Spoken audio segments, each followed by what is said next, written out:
Hi, everybody. It's Courtney. And it's Melly. Hello. Hi. So we just did a video on being conservative women, me being a conservative woman, and Melly and Dinah being conservative young ladies in training.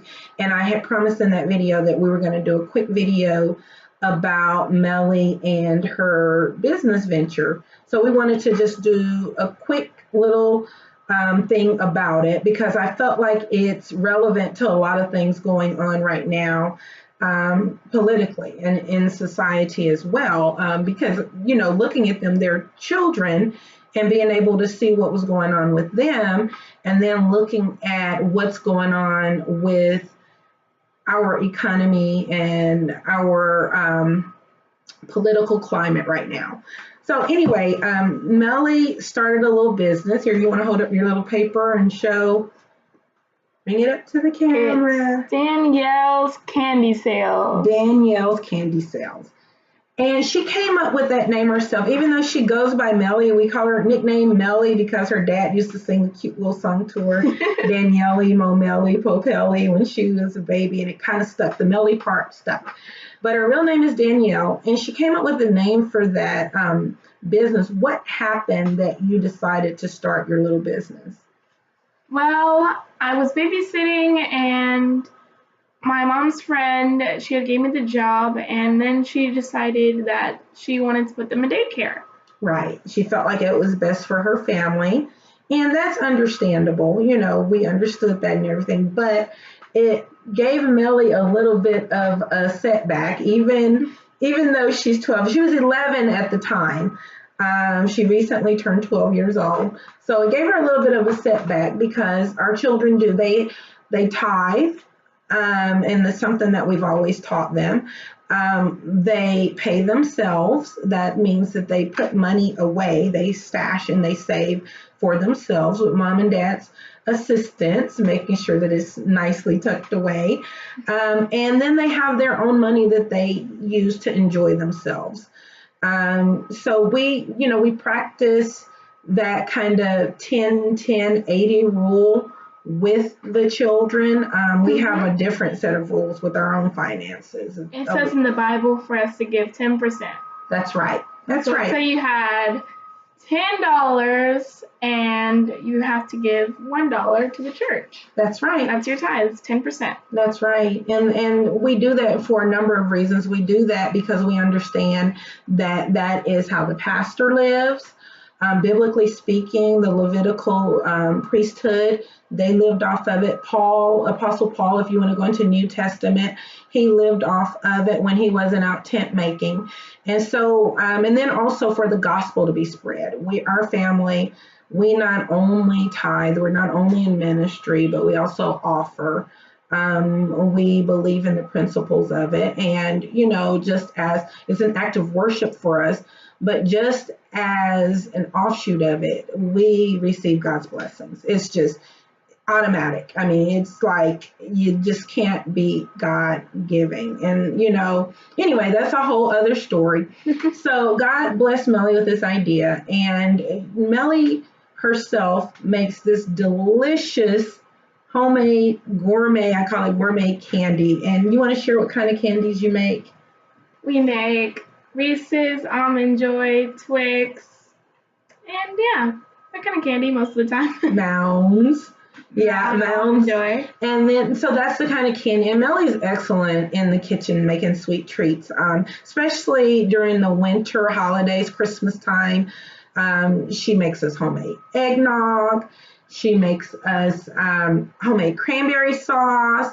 And one of the things that her dad just has to have for anything, the last thing he cooked was what, Melly? What was the last thing Dad was cooking? Alligator. So he has to have Melly's homemade butter. She makes the sweet cream salted butter, and it's just delicious. Even her siblings, you know, they're like, it's like, Melly, whip us up some butter real quick, you know. At any rate, like she could just do it real quick. At any rate, but that's kind of how it goes. But during the summertime, you know, she came up with this idea in the summer. It's not really conventional to make chocolate candies and things like that for sale. So I was just sharing with her when I was growing up, one of the families in the neighborhood used to sell cool cups, in the summertime, and it was really, really a good treat. And so Melly, she found these drink mixes. It's not what we had when I was growing up, but these are drink mixes. And how many do you get to a box, sweetie? 6. 6 to a box. And then she makes about, I think it's like a dozen of the little, you have the little cups, the little Dixie cups. The Dixie cup, the 3-ounce Dixie cups she's got. And she freezes them, so she gets about 12 off each one of them. The box of the drink mix is like 88 cents, right? So we're dealing with the cool cups because it's the number one thing on her list there. So she sells them for 50 cents. 50 cents each. At any rate, she makes a really, really, really good profit off of that. When we did the math and we looked at it, about how much roughly were you making profit? $17.12, I think it was in total. $17.12 off of 88 cents. Her investment was 88 cents. $17.12 was her profit that she made. We're actually not including the Dixie cups, but I think the Dixie cups are like 200 cups for like $3 or something. Man, that was a lot of cups. Yeah, so she's got plenty of cups. Yeah, so it's like almost like don't even include that in your overhead cost because it's not something that she's had to replenish as often as the drink mix. But anyway, so Melly's doing this and she's making good money, just kind of going door to door in our neighborhood and everything. And, getting the word out, letting people know. And people started coming actually to our door, little kids in the neighborhood and everything that she knows. And we go to the store. This is the part that I really wanted to share. We go to the store. Melly's able to buy herself some things she wants. And what did you notice was happening that was kind of bothering you a little bit? My younger siblings, are always asking me, can I buy them something? And I was like, why don't I help you? And you can work for me. And work for you. You're the boss. This is your business, right? And it helped you. You realized a couple of things, right? You realized, number one, I wouldn't have to run all over the place. Right, because you had some help, right? You had some assistance, right? Right. And so they were out there working too, and then they're making their own money and not just relying on you. And so I was looking at that and I was paying attention to what Melly was saying, also some other kids in the neighborhood. They started coming up with these ideas for lemonade stand and things like that, So it's like the whole little neighborhood has gotten this business mind now, and they're like wanting to make their own little money and everything. And it stemmed from Melly coming up with the idea to make some little money on the side with her candy sales and stuff. And at any rate, I was looking at it, though, I was thinking about how everyone is crediting Barack Obama, not everyone, a lot of people are crediting Barack Obama with our wonderful economy. It's the economy, stupid. I'm sure my baby is familiar. That's why I'm saying it in front of her. Basically, I've heard so many folks on our Facebook page and then people in general, because we're out all the time talking to folks. We'll be in a restaurant or whatever, and we talk to people, we engage people about what's going on politically, about this political climate. And a lot of people, surprisingly, it really shocks me, say that Barack Obama is credited for the wonderful economy that we are enjoying right now. And I'm like, how in the world do they get that? When President Trump, as soon as he came into office, he made it his business to roll back everything, all of the economic policies that Barack Obama had in place. And he deregulated everything. Like I was explaining to our children, because we have a venture that we're doing with some apartments and everything. And in the area that we purchased this property, and one of my backgrounds used to be real estate in my early 20s and stuff. And so we're doing some things now ourselves with developing ourselves, development and stuff ourselves. And we were looking or whatever, at some of the fees and things that are associated with it. They want you to pay, and I was sharing with Melly, they want you to pay money just to ask a question, like they call it environmental impact surveys or whatever, whatever it is that they say or whatever. They want to know, how is it going to impact the environment if you put a fourplex on this lot that you just purchased? It's our lot, we purchased it, we own it flat out, right? But how is it gonna impact? And where we bought the property is really conservative. But I was sharing with Melly, I was like, Melly, I think they're worried about like a frog, the housing shortage that we have in California right now, and they're worried about things like that. They're worried about, will it affect a frog or something like that? We're trying to answer a need in a sense, and also prepare for our future retirement and everything, my husband's and mine. But we have to go through all of that kind of stuff, all of the regulations. You have to pay money to ask a question. And basically just to find out, hey, if I build this up, or if I want to build this up, decide to move forward with this, how will it affect the traffic?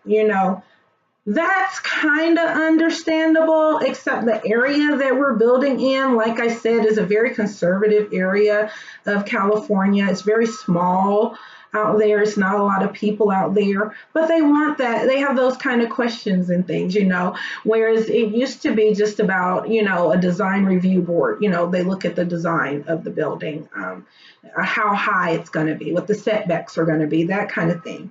But now it's like, will it affect the flow of this water or that water, and so forth and so on. So anyway, President Trump has decided to cut back a lot of those kind of things.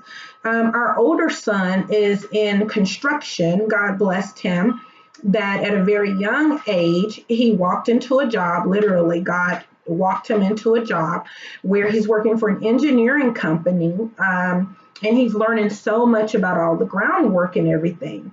And I will never forget Barack Obama standing on TV and saying that these manufacturing jobs, saying that these blue collar jobs are never coming back. Coal, clean energy through coal, never coming back. And he was telling people that literally telling people that worked for 20, 30 years in these fields and at these factories, that they need to go back to school and get re-educated. When asked, what are you gonna do about all the jobs that have left, all the jobs that are gone? People were getting upset because he was being called the food stamp president. Well, when you have so many people, millions upon millions of Americans on food stamps under your presidency, what do you expect to be called? It has nothing to do with race at all. That's just a fact.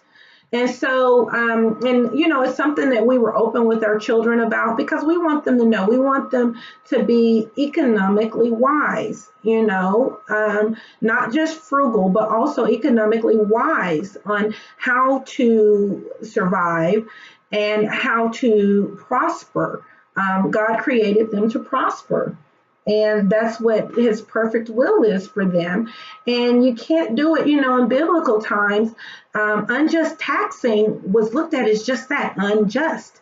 And, the fact that President Trump got in and he did all the tax cuts that he did on the businesses.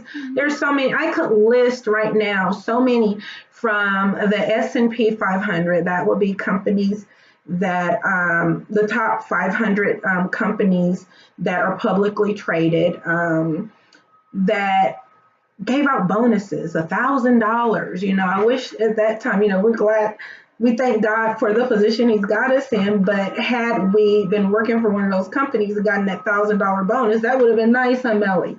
Our son, during President Trump's economy, has received a few raises in his work, and we're just so thankful for what God has done under President Trump. And it's appalling when people say that literally Barack Obama is the one that brought these jobs, when you've got companies that stood up publicly and said, hey, we're going to commit 200,000 jobs, to the U.S. because of President Trump's new tax cuts and his business policies, because of his business sense.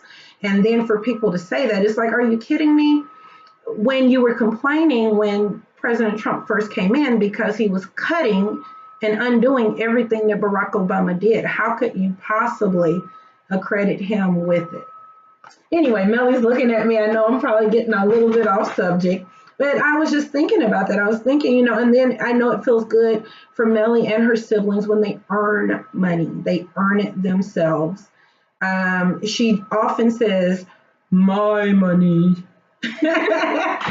I'm my money. and that feels good. It really does. And we want to encourage a work ethic in our children, and we want to encourage that business ownership ethic in them as well. Anyway, I'm going on and on now. I could go on for days about this subject. Thank you guys so much. Please like, subscribe, and share. And God bless y'all. Bye, guys.